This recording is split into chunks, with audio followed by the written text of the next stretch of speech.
Buenos días a todos mis amigos. Eso Carrancho, Miguel Hill. Ngayon po ay araw ng Biyernes, October 23, 2015. Magandang umaga sa lahat ng ating mga taga-subaybay. At siyempre pa, kasama po natin dito sa ating himpilan, sa ating studio, walang iba, ginagalang ng lahat, iniidolo at tinitingala, ang inyong alkalde ng Himpapawid, Mayor Fred Lim. Good morning, sir. Good morning sa iyo, Migs, at magandang umaga sa ating mga kababayan. Ito po inyong katapat, Fred Lim. Tumawag po kayo at sumali dito sa aming palatuntunan para pag-usapan natin kung ano ang nangyayari sa ating bansa. Okay, mga karancho, sa mga nais na lumahok, makigulo, magsumbong, o magbigay ng kanilang kuro-kuro sa ating programa ngayong umagang ito, ang ating text line 0977-342-1644. Inuulit ko po, 0977-342-1644. At meron din po tayong hotline para sa nais naman, yung voice calls. Yung upang personal sila makapagsalita. Open din po yan sa atin. Ang ating hotline is 412-0288. That is 412-0288. Para sa lahat ng inyong mga concerns, kahit na nais nyo lang magpag-greet ng happy birthday o di kaya, ay happy aniv.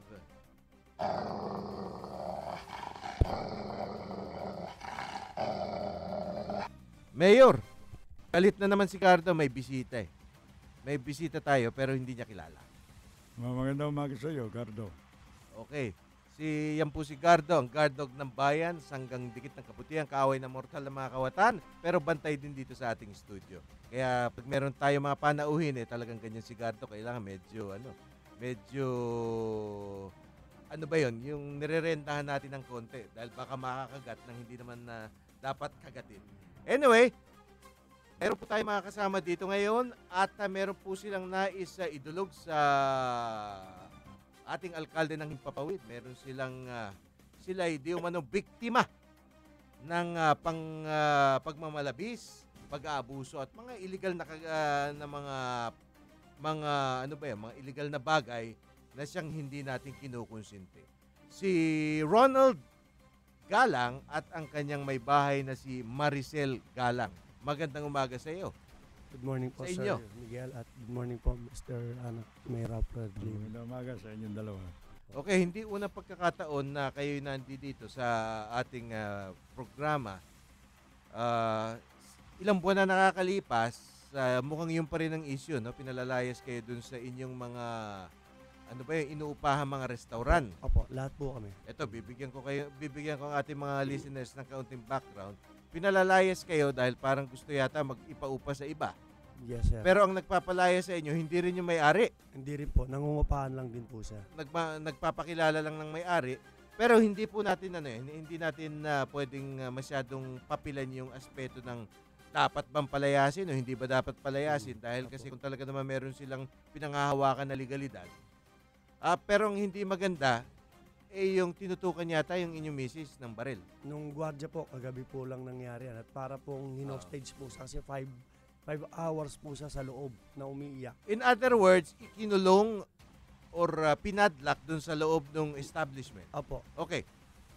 Unang-una, Ronald, saan itong lugar na ito, particular, para malaman nila, para meron silang perspective kung saan naganap itong bagay na ito? Sa Gilmore Station po malapit to. Ito po yung German Cultural Center na ngayon Kadikit. Yun po yung mismong building, yung German Cultural, na ngayon po pinapaupahan ni Mr. Attorney Bustamante, Roberto Bustamante. Okay. Sige. Opo. Maricel, isalaysay mo yung nangyari kagabi. Sinasabi nyo, bigla na lang kayo pinasok, pagkatapos kayo ay ikinulong dun sa loob ng, restaurant ba yan? Karinderya? Opo, yun, marami po kami doon, sir. Okay. Maricel, ano nangyari? Bali po, 6:30 ng gabi, may dumating pong bagong gwardiya, dalawa. Tapos po nagbihis lang po sila. pagdating po, papasok po yung asawa ko.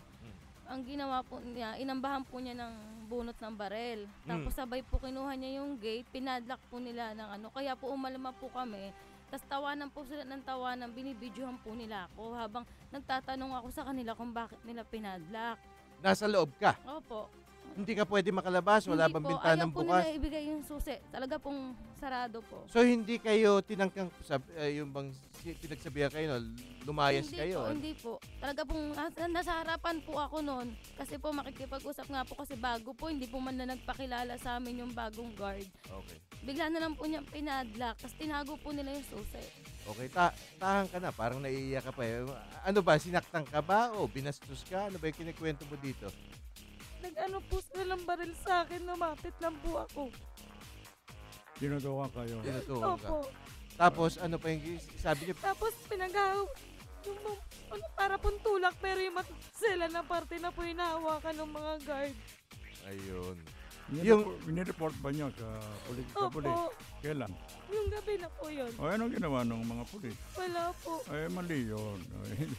Dapat umaksyon sila kasi arbitrary detention yan eh. Sabi po kasi nasakop pa daw po ng barangay yun. Hindi. Aba, Mayor, ako na magsasabi nito pero gago yung mga kung sino mga pulis o di kaya barangay na yon dahil wag na natin pag-usapan yung legalidad na kung sino ba dapat mamalagi doon, sino may karapatan magpalayas ng sino man. Pero yung magkulong ka, illegal detention yun, di po ba? Sa aking pagkakaintindi. Dapat ang gagawin ng mga otoridad doon, pawalan man lamang yung i-rescue. Buksan yung pinto, pagkatapos, pwede naman nilang isarado ulit, tapos i-turn over nila kung sino man yung mga gwardiya doon. Pero hindi pwedeng yung ikukulong mo yung tao doon. Mali yun. Teka muna. Bakit pinapaalis kayo? Kumpleto ba kayo sa bayad? Meron po. Ha? Opo. Alam mo, ang pagpapalis sa isang inuupahan na lugar, kinakailangan may court order. Kinakailangan magdidemanda sila at yung judge ang magbibigay ng order na i-vacate ninyo o lisanin ninyo. Wala po silang binibigay sa akin. Hindi, siguro ang tawagan natin yung chief of police. Ayun, ng tama. Quezon City. Tama. Para ma-actionan niya yung mga tauhan niya at saka imbestigahan din itong nangyaring pagkukulong sa kanila. Ayun.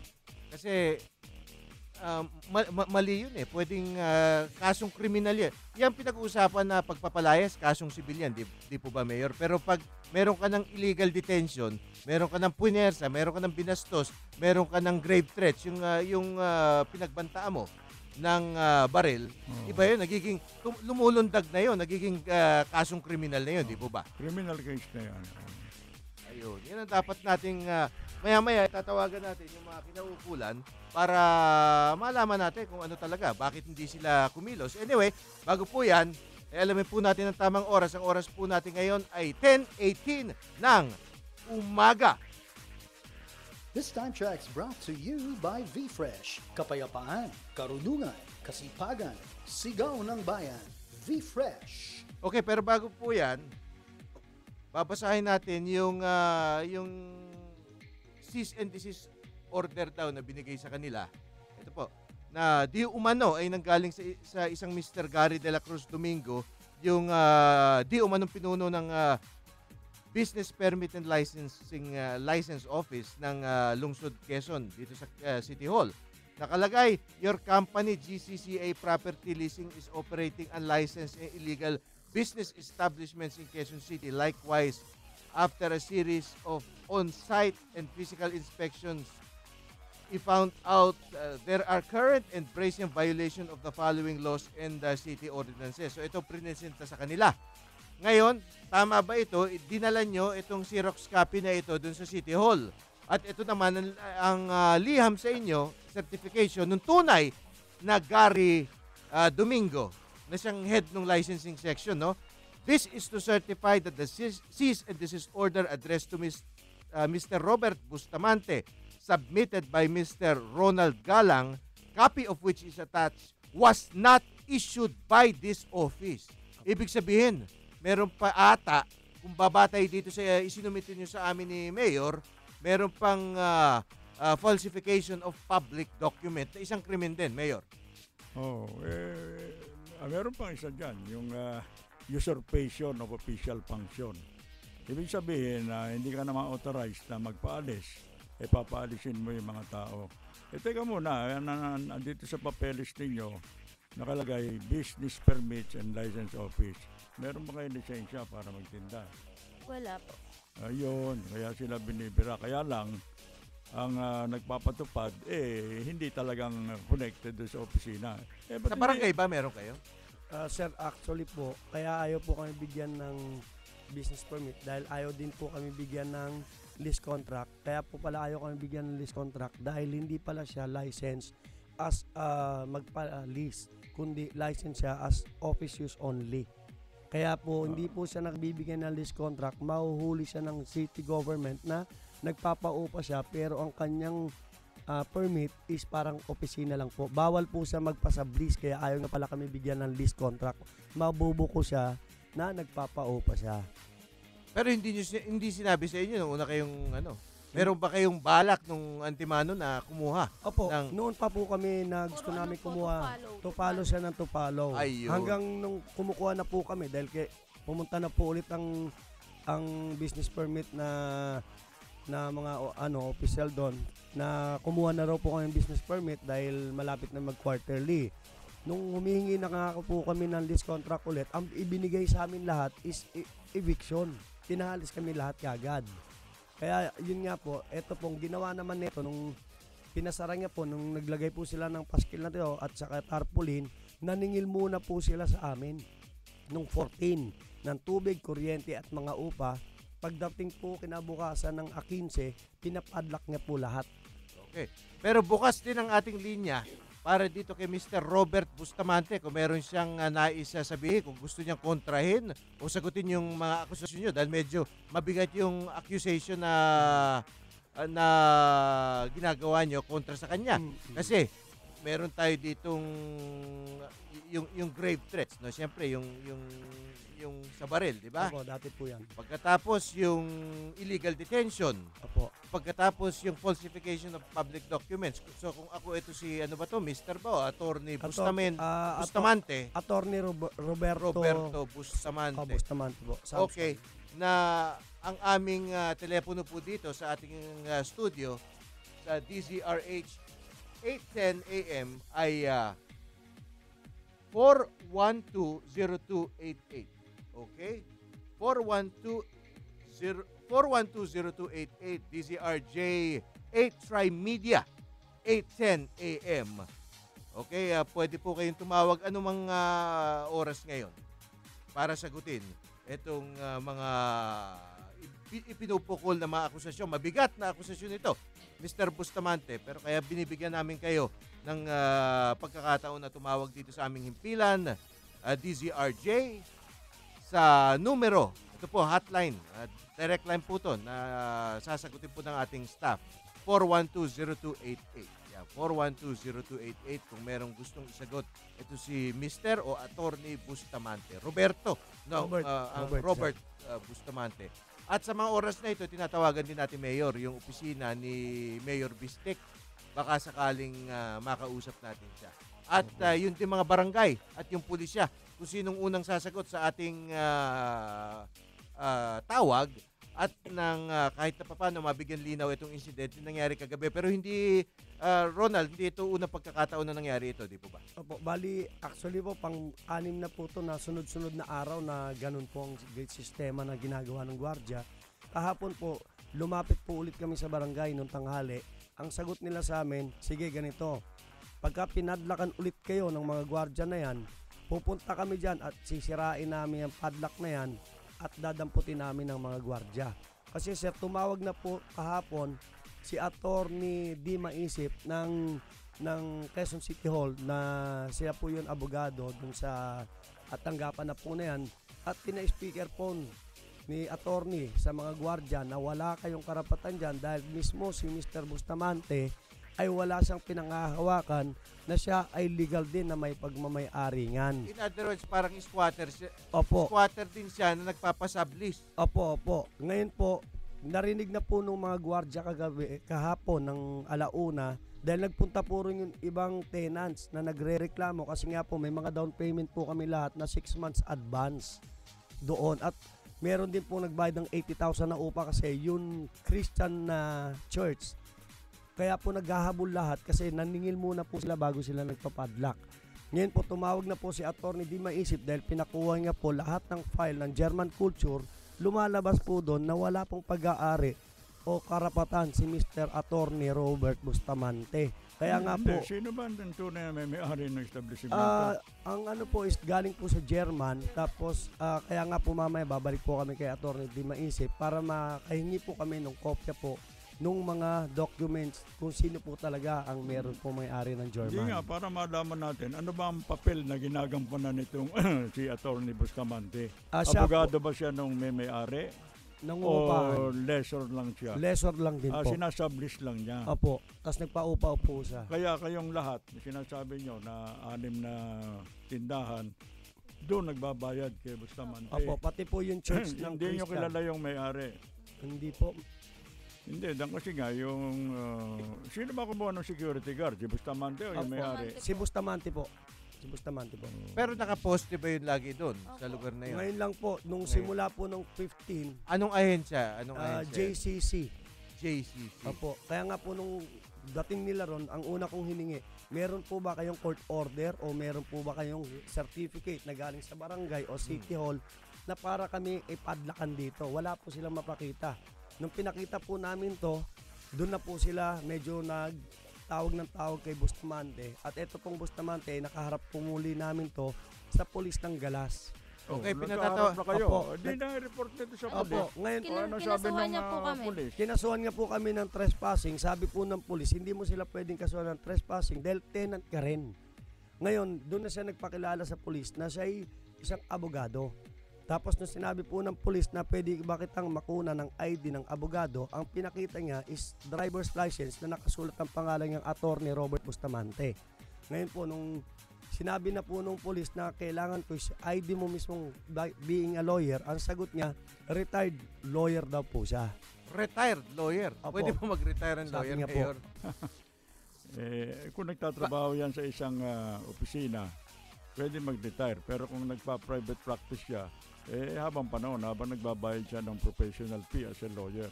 Yun po. Abogado rin siya habang buhay yun. Lawyer o liar? Yun po sabi niya, retired lawyer daw po siya. Kahit Hindi, po- teka muna. Medyo magulo itong usapan natin Opo. Nagreklamo siya sa pulis. Opo. Kayo naman nagreklamo din sa pulis. Opo. Inaksyonan ng pulis yung reklamo niya. Opo. Yung reklamo nyo, bakit Pang hindi civil daw inaksyonan? po. Civil Ha? daw po yun. Civil daw po kami sa barangay. Sa daw po. barangay. Hindi civil yun. Tinutukan ka ng baril eh. Tsaka sabi mo, ikinulong ka eh. Dalawang criminal case yun. Kaya kailangan yung chief of police ang ating mga kausap para yung kanilang reklamo matapos makunan sila na statement, ma-file naman sa piskalya ng Quezon City laban dito sa Bustamante to. Yun ang legal processes dyan. Anyway, dito sa Attorney Roberto Bustamante, Robert po. bukas na bukas pa rin ang ating linya. Dito sa DZRJ, 8:10 a.m. Ang ating hotline number is 4120288 kung gusto niyo sagutin itong mabibigat na akusasyon na ipinapataw sa inyo ng mag-asawang galang. Ayun. Mayor, para at least naman wala naman masasabi na na hindi tayo bukas sa paliwanag nila. Pero Oo. kasi kung totoo lahat, itong sinasabing mag-asawa na ito na wala naman tayo nakikitang dahilan para magsinungaling sila, talagang meron dapat panagutan. Ito si Bustamante, maging yung kanyang mga gwardiya na ginamit niyang bilang goons. Diba? Parang goons yung operasyon na nangyari. Kasi ang napakabigat sa ating batas, yung serious illegal detention. Lalo na ilang oras, 5 po. Mrs. 5. Yung anak mo naman, hindi kasama. Hindi po, nandun po sa labas. Pero nandun na, nasaksihan nung Opo, anak mo. opo. Sinabi na nga lang po namin shooting para hindi po siya Ilang taon yung anak nyo? 8 years old po. 8 years old. Okay. Patong pa yun sa kaso nila. Yung mga kasamahan ninyong umuupa kay Bustamante, Opo. ba't hindi Hindi, nagrereklamo naman? nagre-reklamo na po ngayon. Kahapon po nga po yung pumunta sila. Lahat kayo pinaalis. Opo, lahat po. Mas magaling, sama-sama kayo magreklamo. Ah. Oh. Ayun. Yung Christian Church po, naniwala nga po na City Hall ang nagpaalis eh. Siningil pa po sila ng 75,000 na rent. Tapos kagabi po, nandoon po si Pastor, nung nakita niya kasi maraming pulis. Nung nakita ni Pastor to, dun sila nagka-idea na pinekita pala lahat. Kaya magre-reklamo rin po yung Church ng Joshua, ng Christian School din po. Doon. Mas magaling kung kasama nyo yun. Kasi paniniwalaan yun eh. Pastor yun. Ayun. Mayor, bakit ba usong-uso? Madalas nangyayari ito sa atin no? Pag meron ng mga bagay na ganyan, yung actual na nangyayari na, nagtuturuan minsan yung mga otoridad. Ang madalas na excuse, palusot ng mga pulis kung bakit ayaw nila kumilos, barangay matter pa lang yan. Ibig sabihin masyadong mababa para sa kanilang atensyon at hindi karapat-dapat na masyado silang mataas para pakialaman yung mga simpleng bagay. Ngayon, sa naman, yung barangay, sasabihin naman, hindi naman kami armado That's a police matter. Ibig sabihin na nasa ibabaw ng ulo namin yan at hindi namin pwedeng mangialam na dyan. So bakit paano ba? Kasi kayo, nanggaling din kayo sa pulisya at siyempre as mayor, alam ko nagiging problema yan. Ano ba ang may papayo nyo sa mga ganitong mga kaso, lalo na dun sa mga naaapi? Dalawang bagay yan maaaring yung barangay official, hindi niya alam kung ano yung responsibilidad niya. Ibig sabihin, hindi niya alam kung ano yung nalalabag na batas. Merong ganun Kaya, mas sa akin, ang pwedeng ireklamo dito, yung kapulisan. Dahil hindi naman masasabi ng pulis, hindi niya alam kung may paglabag sa batas kaya dapat umaksyon yung hepe nila na ang kanya mga pulis, dapat maintindihan kung anong kanilang responsibilidad, kung ano yung kanilang tungkulin. Dapat sila magpatupad ng batas nilalabag nga yung batas dapat umaksyon sila. Ayun. Hindi yung parang lumalabas ngayon sa kwento nila, parang kinikilingan ng mga pulis itong taong nanutok sa kanila at kinulong sila. Alam mo, yung sinasabi ng barangay chairman na wala silang pakialam, baka ibig niyang sabihin sa mga light offenses. Kasi sa mga light, tatlong klasifikasyon yan Light, yung less serious at serious. Doon sa light, hindi mo pwedeng arestuhin talaga tao. Sasabihan lang. Hindi lang kasi ang pwedeng sentensya doon, mga 10 days to 30 days. Maliit lang ang penalty doon. Buti kaya multa. Kaya multa or fine. Pero pag serious na, taon na yon at buwan, yon pwedeng arestuhin na yon.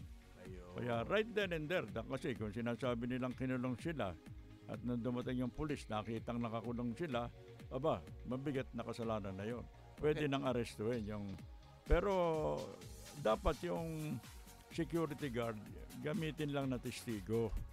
Dahil ito security guard, kinuha lang yung serbisyo nitong taong ito. Ayun. Kaya siyempre, susunod siya kung ano yung sinasabi. Sino nagbabayad? Nagbayad na iniisip niya. Abogado ito tama ang mga inuutos nito. Kaya gamitin nilang testigo. Okay. Sana napapakinggan tayo nito mga kinauukulan na to para magmuni-muni sila at bigyan natin sila ng pagkakataong pag-isipan kung gusto nilang tumawag sa atin at mag-explika. At bigyan din natin ng pagkakataon ng ating staff na tawagan yung mga kinauukulan, yung mga otoridad para malaman kung bakit hindi sila kumilos. Commercial break po muna tayo. Ladies and gentlemen, ito na siguro ang pinakamabilis na radio commercial mula sa IBU Fluid Medicol 400. May Rapid 400 formula, kaya kumpara sa isang mefenamic acid, mas rapid kumalat, mas rapid tumalab, mas maagang magpaginhawa ng matinding sakit. Lipat na sa Medicol 400, the fastest medical for the worst pain. Ibuprofen is the generic name of Medicol 400. If symptoms persist, consult your doctor. Ayun. Si General Pagdilaw po NCRPO na yun medyo malaki na yung saklaw niya. Sino ba ang hepe dito sa particular? Sino chief of police ng Galas? Sir Mike Michael Macapagal. Anong ranko nun? Hindi, Chief commander Inspector. lang yun, ng presinto. Ng presinto. Presinto lang yun. Oh. Chief Inspector. Ayun, so major yun. Mayor. Yun dito. Ayan, General din. Pa-contact natin yung sa QCPD kung meron ba tayong ano diyan? Meron ba tayong ano ba yun? Yung kanyang telepono para malaman.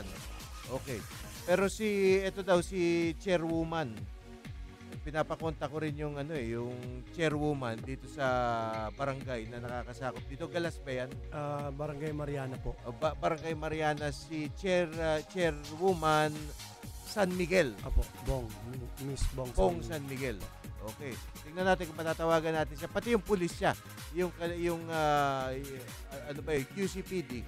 Kung hindi man yung Galas Station,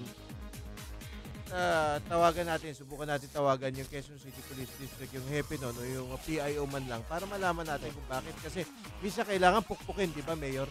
Kailangan pukpukin mo rin yung nasa baba. Kasi inaantay pa ata nila may mamamatay. Kung walang mamamatay, hindi nila papansinin. Ayun. Okay. Magalang yung chief of police mo. Ayan. Kasi baka yung precinct commander kinausap na nitong allegedly attorney. Ayun. So, kaya medyo kumakampi na siya ron. Okay, tama. Yung chief of police na. Yan ang mga bagay-bagay na hindi bilang ordinaryo mga mamamayan, hindi natin alam eh. Pero alam ng ating alkalde yan dahil kasi yung sa wikang English, been there, done that. Ibig sabihin, nakita nyo na lahat yung mga kagaguhan na yan. At kayo pa, Mayor, pag mga ganyan yung mga tauhan nyo, kahit anong mayor kayo, pati yung mga pulis, napapakialaman nyo pa pag hindi kumikilos, ano? Oo, under the supervision naman ng mayor yan eh. Lalo na, nung chief of police ako, dito sa Maynila at saka sa Northern. Siyempre, pag tinawagan mo yung mga subordinate officers, kikilos ka agad yun. Ayun. Kung hindi, marirelieve sila eh.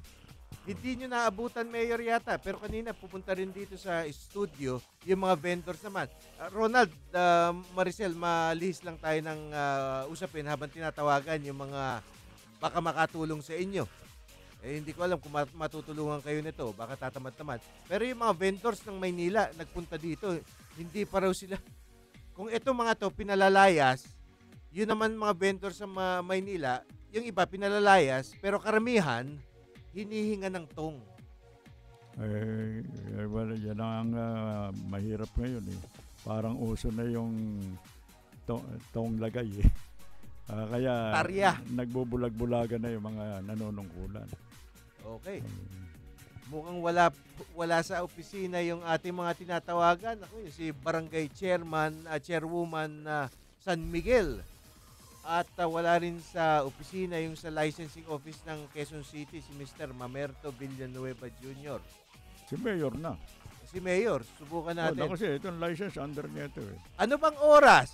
Ano bang oras na? Maya-maya alamin natin ang oras. Pero pagkakaalam ko ito ay mag-aalas 11 na at wala pa sa opisina itong mga itong mga kawani ng pamahalaan na ito. Hindi, si Mayor Bautista. Ayun, si Mayor. Lagi maaga yan. Saka masipag yan eh. Ayun. Maya-maya. Okay. Si Mayor ay tinatawagan na. Pero mabalik tayo, Mayor, sa issue ng mga vendors. Ilang linggo na raw, halos wala na kinakain yung ilang mga vendors dahil kasi kung hindi nauubos yung pera nila sa kakabayad ng mga illegal na mga fee.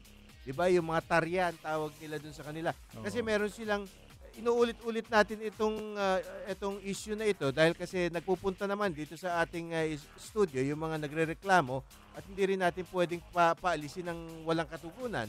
Bukod dun sa 160 pesos na binabayad nilang legal, na 4 times na ang taas. Nung panahon nyo pala, parang 40 pesos lang 40, ba yan?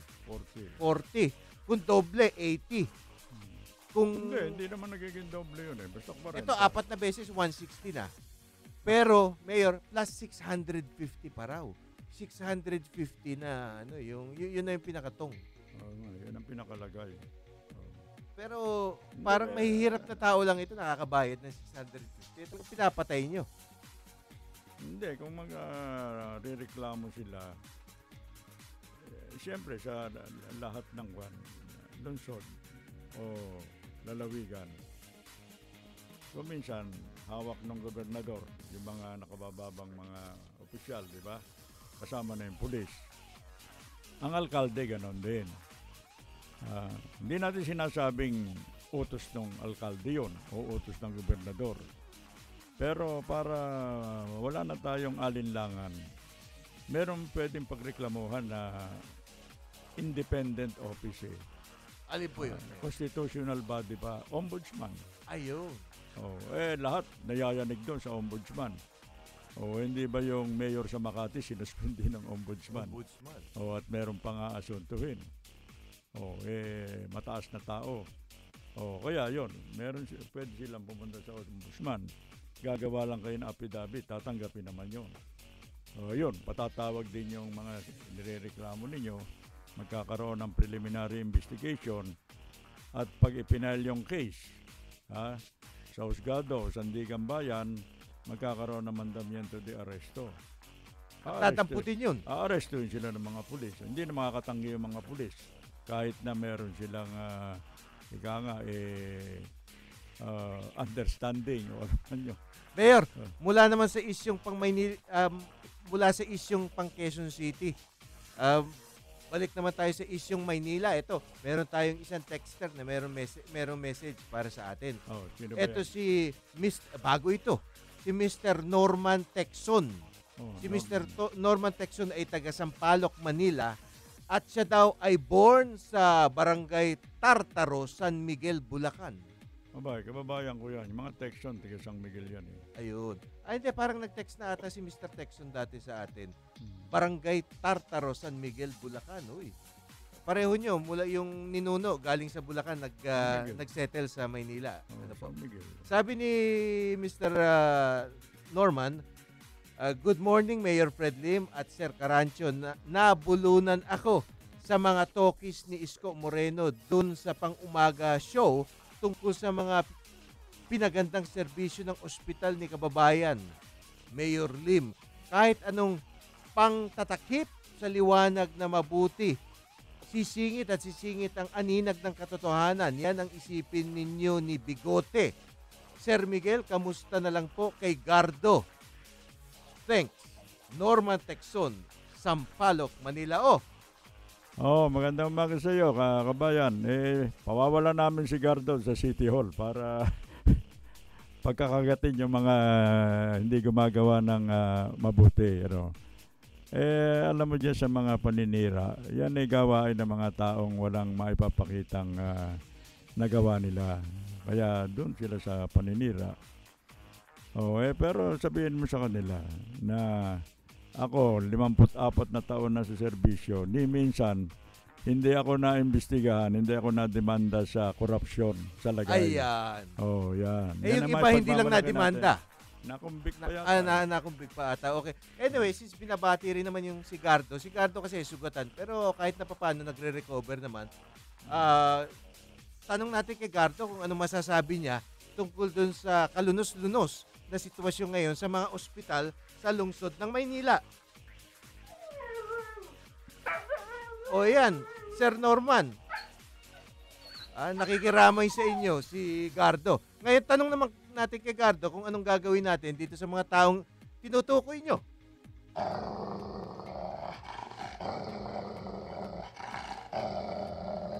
Mukhang galit na galit si Gardo. Ayun. Gardo, sakmalin mo na.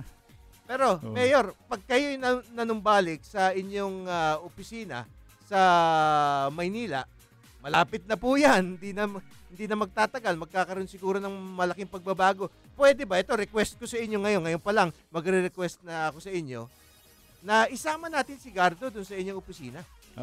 Isasama natin. Kasi baka may maiwanan ng mga aamoy-amoyin. Hindi magandang ginawa. Maamoy. Bahala na si Gardo doon. Pero mas importante, noong kapanahonan ko kasi, 6 ospital ng lungsod ng Maynila bukod tangi yun na sa isang lungsod, 6 ospital. Walang bayad sa kwarto, walang bayad sa doktor, libre pang gamot. Yan, pinairal ko yan. At saka sa kolehiyo, libre rin.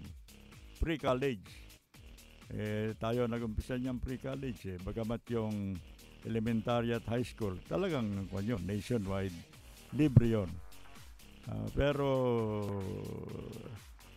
yung mga, yung mga ginawa natin na pinamarisa naman ng ibang lungsod, yun ang binago nila. Dahil pag-upo, siningil lahat yung mga ginagawa nating libre serbisyo. Ayun. Himay-himay natin yan habang anantay natin yung ating mga kasamahan dito sa kanilang pagtawag. Anyway, sa puntong ito, time check muna tayo. Ang oras po natin ngayon, alas 10:45 ng umaga. This time check is brought to you by IV Fluid Medical 400, the fastest medical for the worst pain. Sumasakit ang ulo ko, parang kailangan ko medical pag naririnig ko itong mga pinagagawa ng ilan sa mga opisyal natin, Mayor. Ito, tingnan nyo, mga pinalalayas ng, meron pa mga dokumentong mga huwad. Pinalalayas sila. Binastos pa yung babae sa harap ng asawa at anak. Alam nyo, masakit yun ha, makita nyo yung inyong misis na gano'n na yun nahihipuan. At di ba yung iba nun kung hindi siguro marunong magtimpi ito si Mr. Ronald, baka nag-amok na. Malaki pa naman katawan na ito ni Ronald.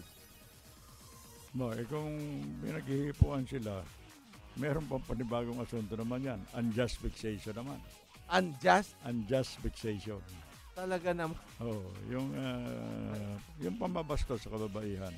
Mayor, mahirap ka pala talaga magkaso, no? Walang kawala yung mga kinakasuhan nyo. Diba, kinakailan na naintindihan mo yung mga batas. Batas. Paano may papatupad kung hindi mo alam at kung hindi mo naintindihan. Anyway, yung ating kaibigan si Donald Aquino ng Santa Maria Tondo, Manila ay meron na naman sa ating text. Magaling yan, si Donald. Si Donald. Magandang umaga po, Mayor Fred Lim at sa iyo, Miguel. Masasabing buhay pa ang pag-asang magbago itong bayan natin kung tayo taong bayan mismo ay magtatagumpay sa ating mga sarili. Tunay na matagal tayong nahimlay sa mga kamalian at pagkagutom sa katotohanan at maging sa katagumpayan. Ika nga, kaharap muli tayo sa isang tsansa para sa pagbabago at kung natuto na ba tayong ituwid ang mga kamalian at nagising na rin ba tayo sa mga maling paniniwala.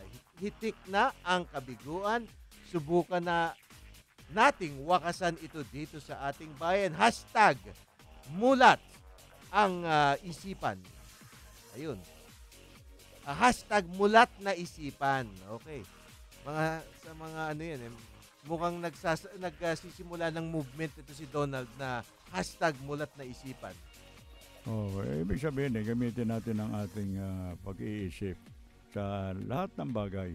Mayor, hindi lang sa politika. Bakit pag nagbalik ka, dapat bigyan mo ng trabaho sa City Hall ito si Donald para yung mga ibang mga tao doon na parang yung kampante na makita nila kung ano yung anyo ng isang tao na yung dedicated ba sa serbisyo publiko. Kung sasang-ayon itong ating kaibigan, bibigyan ko siya ng pwesto sa City Hall. Di ba sinabi ko na yan? Ayun. So, tototohanin nyo yan, ha? Last month pa. Okay. Kasi magaling ang mga salita ni Donald. Parang tayo dito sa DZRJ 8 Tri-Media Broadcasting, 8:10 a.m. Ito po ang tinatawag na himpilan ng bawat Pilipino. So, hindi lang tayo sa Maynila, hindi lang tayo sa Quezon City, kung hindi sa bawat Pilipino po, ay sinisikap nating kahit papaano ayudahan ang kanilang mga problema, lalo na pag yung problemang iyon ay ang pinagmulan yung mga abusado, di ba, Mayor? Oo, pero kailangan malaman natin ang educational attainment ni Donald para alam natin kung saan departamento lalagay. Pero offhand, kung sakali man hindi siya nakatapos, pwede siya sa Department of Social Welfare. Itong Department of Social Welfare, siyang tumutulong sa karaingan ng mga mahihirap. Pero kung siya naman engineer, o sabihin na natin nurse o ano man.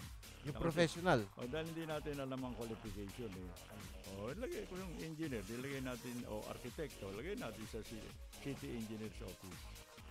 Tsak meron siyang pwesto sa akin, si Donald. Sigurado yan. Si Donald naman talagang walang patid, no? Walang puknat at hindi tayo pinabayaan dito sa mula pa doon sa dating istasyon hanggang tayo dito na ngayon sa DZRJ.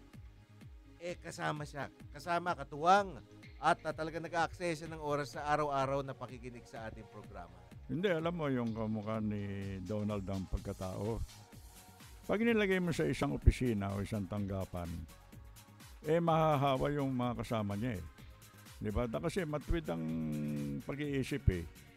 Para siya magiging role model ng mga kasamahan niya na sila man mag-isip, manindigan sa katotohanan. Diba? At wagpapayag na merong maargabyado o may naape. Yan ang kailangan sa public official kahit na inihalal o inappoint lang. Dapat mga matitino eh. Huwag tayong pipili ng mga medyo baloktot yung pagkatao. Ayun. Saka talagang pinupuntire dito sa ating bansa yung mga maliliit na negosyante. Ito mayor, yung mga vendors pala ng Maynila, nandiyan pa sa labas, kaway tayo. Kaway natin yung mga vendors. Ayan, binisita kayo. Aamin daw sa inyo. Hindi, alam mo mga... Isipin nyo kung gaano ka-loyal itong mga to. Ngayon, siyempre, pagkaraniwan civilian kayo ngayon. Pero nandito pa rin sila at nagbibigay ng suporta. At ngayon meron silang problema, kayo pa rin ang takbuhan. Hindi, alam mo yung mga vendors kung tutuusin mo. Mahirap yung trabaho nila eh. Nakabila dyan doon sa bangketa o karsada pag umuulan o umabagyon. Mausok. Nandun din sila. Kaya dapat tinutulungan. Hindi pinagsasamantalahan na kung sino mang nanunungkulan. Pagpalagay, barangay chairman o asawa ng chairman, kaya ano pa siya, kay pulis. Dapat, alam mo, barangay chairman, inihalal din yan ng mga mamamayan sa pag-aakala na matitino, di ba? Yung pala, hindi na gagampanan nila yung sinumpaan tungkulin. Kabaligtaran matapos mapwesto, hindi, lahat na.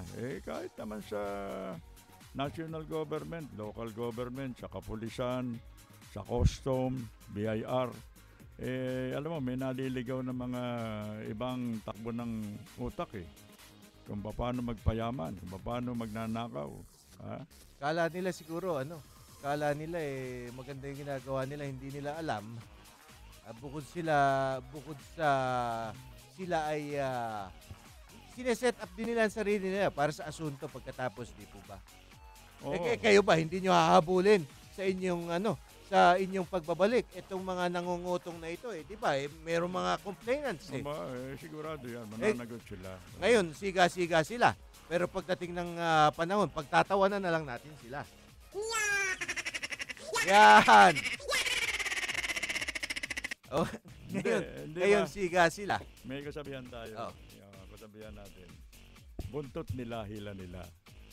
Ibig sabihin, yung pagmamalabis nila, pangungwarta nila, pang-aabuso sa kapwa, may judgment day dyan may katapusan lahat yan. Hindi naman natin ipapako sa krus. Pero dun sa araw na nakulong sila, anong gagawin natin? Doon na lang sila sa loob ng rehas. Talagang gano'n. May ginawa silang kalokohan Papalakpak tayo. Anyway, Mayor, ito siguro, sa inyong pagbabalik, ang dapat nyo tutukan siguro yung mga permits and licensing department ng inyong opisina o LGU. Dahil diyan pala, napakalaki pala ng gawaan ng pera dyan. Ito nabasa ko isang magazine. Ano kalagay? Biz News Asia.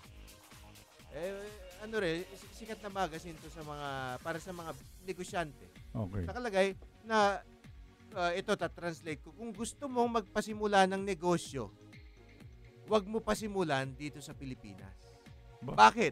Sabi ng World Bank daw, ang Pilipinas ay pang 95th in ease of doing business. Ibig sabihin, mababa tayo, mahirap magnegosyo sa Pilipinas, in other words. Tapos 161st in starting a business. Ibig sabihin, napakahirap magpasimula ng mga business dito. Maraming mga requisitos, maraming mga maraming dapat padulasan, maraming yung mga dadaanan na window 1, window 2, window 3, hanggang nasa window 240 ka na bago ka makatapos.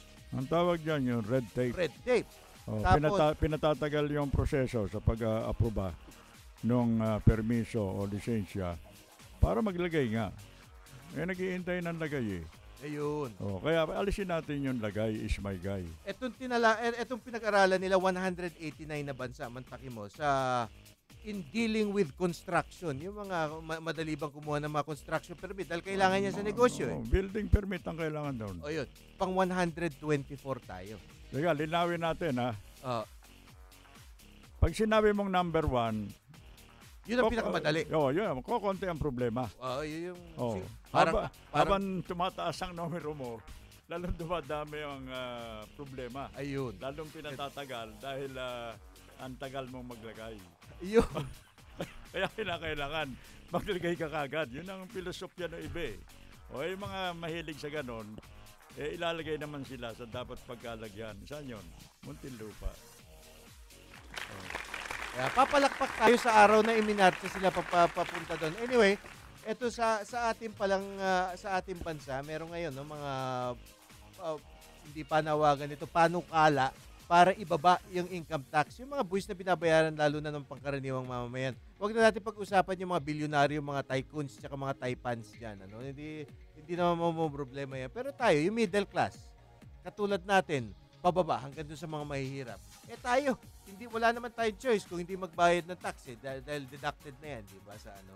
Sa sweldo. Sa sweldo. So wala ka ng say eh. Pero yung mga kung sino pa, yung mga may pambayad, yung pang masiba. Bakit ganun? Kung sino pa mayaman, yung pa yung mas masiba. Minsan nakakita kayo mga pobreng tao lang, pero generous naman sila sa kanilang kapwa. Bakit ganun? Hindi, tsaka yung mga mahihirap na tao, yan ang sumusunod sa kanila obligasyon sa pamahalaan sa pamamagitan ng pagbayad ng mga buwis, ano? Ang alam ko sa atin 32 or 35%. Kaya sinasabi, pinakamataas ang income tax natin. Kaya may panukala ngayon sa Kongreso Ibaba. na ibaba. Dapat lang.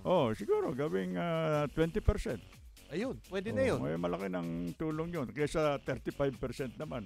Lalo na doon sa mga kumikita lang siguro ng 50 mil pababa. 50, kasi dati, nung unang panahon, nung 1970s, 1980s, pag sinabing kumikita ka ng 50 mil, para mayaman ka na nun eh. Big time ka na nun.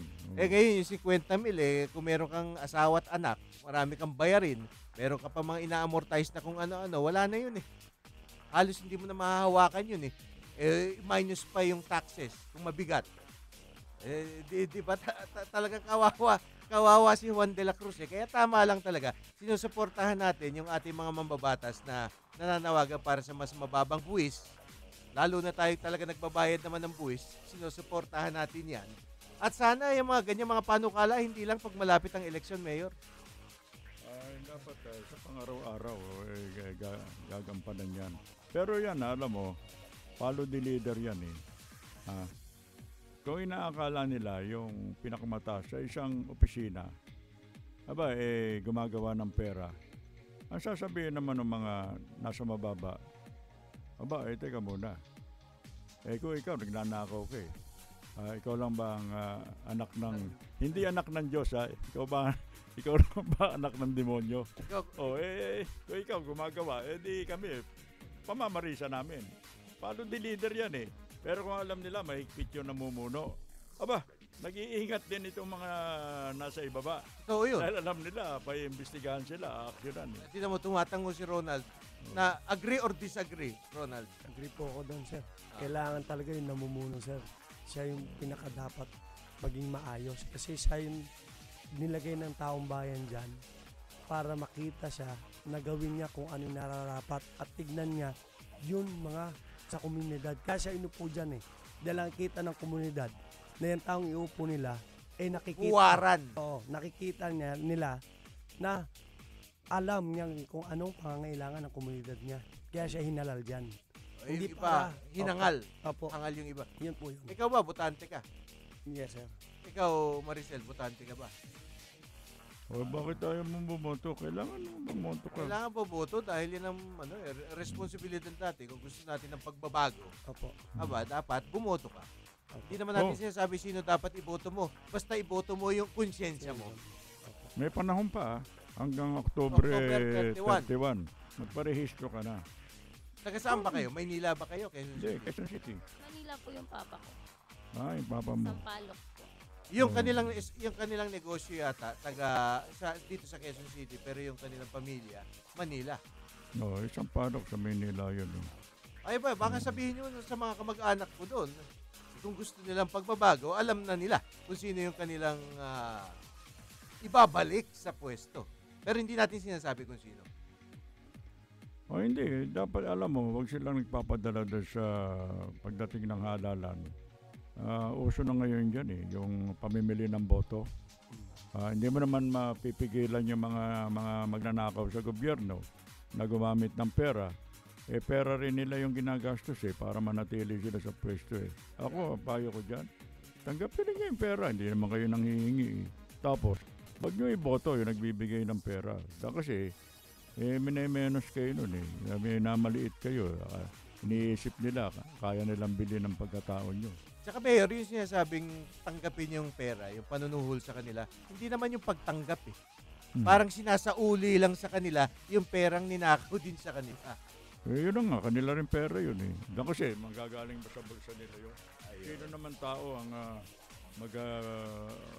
bibigay ng pera kung talagang galing lang sa sweldo? Okay. Pareho tayong nanunungkulan. Sila, mga negosyante.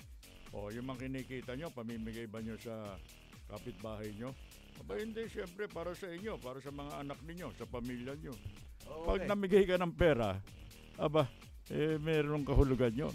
Na saan ang galing yung perang yun. Okay, Mayor, tapos na oras natin ngayon. Lunes na tayo magkikita muli. Happy weekend. Ako naman po ang inyong karancho, Miguel Hill. Maraming salamat sa inyong patuloy na pagsubaybay and happy weekend. Ito po ang inyong katapat, Fred Lim. Marami pong salamat sa inyong pakikinig. At hanggang Lunes po. Salamat sa inyo. At salamat din sa ating mga panauhin. Mabuhay po tayong lahat. Alagad ng public service, tunay na mapagkakatiwalaan, korupsyon at katiwalian, hindi uurungan. Katapat at karancho, mga tunay na tagapagtaguyod ng katarungan. Narito ang inyong katapat.